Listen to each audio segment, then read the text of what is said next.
Monty Guild joins us this morning, Guild Investment CEO for an instant audit. Hey, Monty, good to see you. Good to see you. Thanks for coming in. It's we've heard of other banks, of course, that are better positioned than Bank of America, having already repaid the government. Now, B of A wants to get in on the act as well. What do you make of it? Well, they clearly want to be able to pay people more. They want to be able to get better talent, and they want to continue to work in the derivatives area, which has been so profitable for them. Any issues with any of this? Well, we think there are big issues with derivatives. We've been warning about them for 6 years, long before they melted down. We think a new derivative bubble will develop, and another meltdown will take place in the future. So you're saying that they should not be?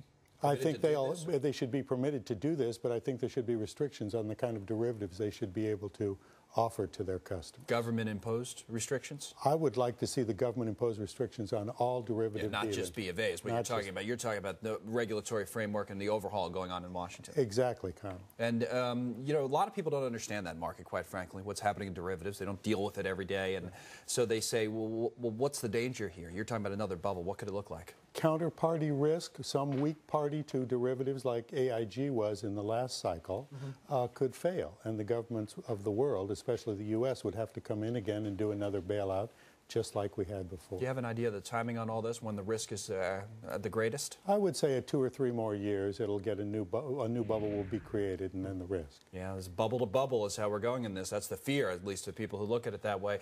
Overall, though, the idea of paying back government money, as Bank of America is doing, what does it say about the way the government structured things? Is it working? Yesterday, we had a story of the TARP being, you know, overall, not necessarily counting the AIGs of the world, but on some of the other big banks making a profit. I mean, are things working the way that we were told they were going to work?